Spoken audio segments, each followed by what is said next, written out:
You understand the procedure, correct? Affirmative. Flixis coiled a skeptical tendril. Confirm for me. Repeat the procedure. Its partner, Twigney, fled its mouthparts in the rough equivalent of a sigh.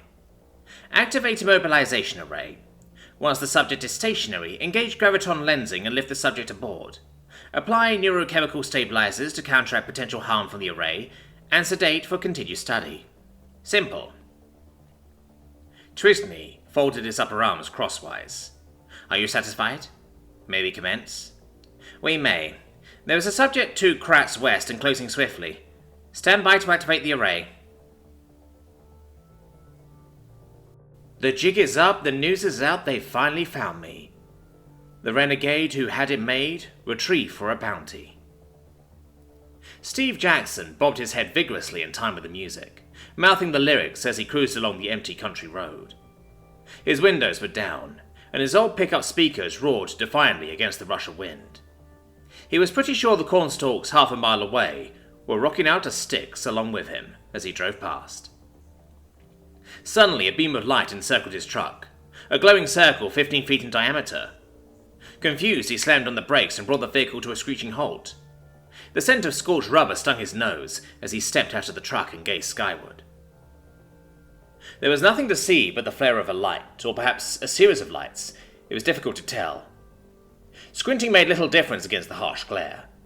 With a shrug, he turned back to his truck, feeling an odd tingle at his heel when he moved. Had the ground just gotten lighter? Feeling unsettled by the odd phenomenon, Jackson rummaged under the passenger seat and dug out a weather-looking revolver, as well as his emergency flashlight. Rated as something approaching 50,000 lumens, he was pretty sure he could signal the goddamn moon with it if he had to. The subject moved, Flixis. How is that possible? I am not certain. He did gaze directly into the array, did he not? He did. He was completely stationary right until I engaged the gravitron. Flixis lashed its tendrils in confusion, thinking deeply. Focus the array and increase its power 20%. Perhaps this one is simply more resistant than others. When Jackson turned around, he noticed the circle of light had shrunk visibly around him, growing brighter as it did. Shielding his eyes with one hand, he looked upwards again, trying to determine the source of the illumination, and flicked on his flashlight. A dark teardrop-shaped craft loomed above him, the size of a large RV. Jesus fucking Christ! He shouted, stumbling backwards out of the light. This time there was no mistaking the floating sensation in his feet, or the small pebbles on the road that began to levitate even as he fell on his ass. The moment he moved, he ceased their hovering, and clattered back to the ground. Twigsney glared at his burned-out monitor with a very human expression of frustration. The illumination device in the being's hand had fried their underside optics and caused a small electrical fire in the monitor circuits. The entire cabin smelled of smouldering copper. The array is not working, Flixis. Land us. I will retrieve this one in person. Worry, bordering on panic, caused his partner's facial tendrils to flare madly. Are you certain that is wise? He insults my pride with his clumsiness, and, Twigsney added, if he is somehow immune to the immobilization arrays, it is imperative we capture him and deduce the source of his resistance.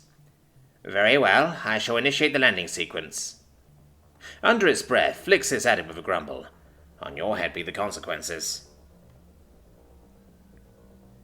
The light above Jackson went out, plunging the road into darkness.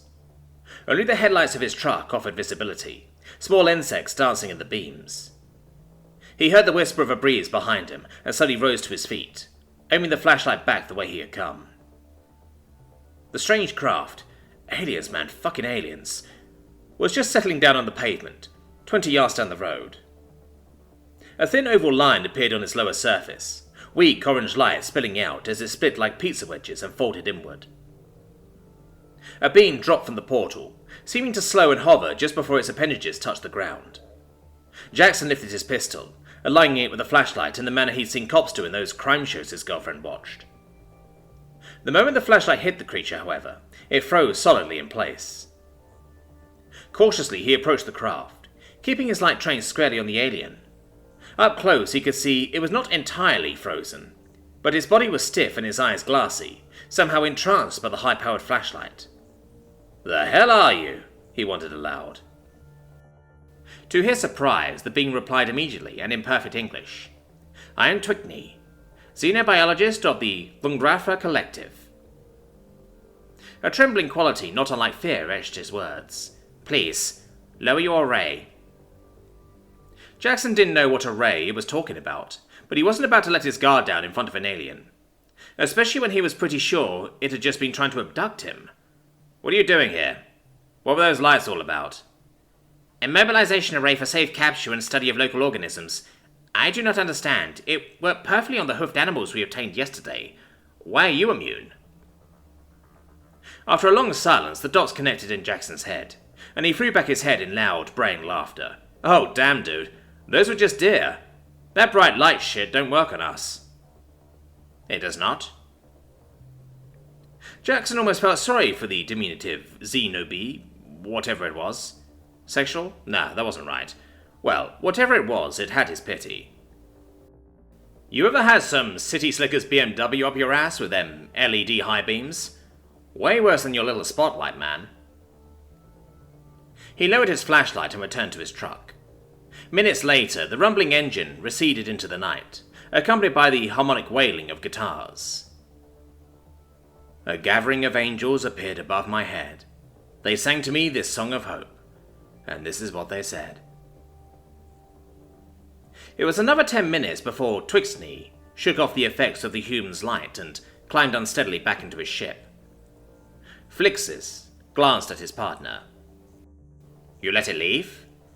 "I require more knowledge," the xenobiologist replied. "What is a BMW?"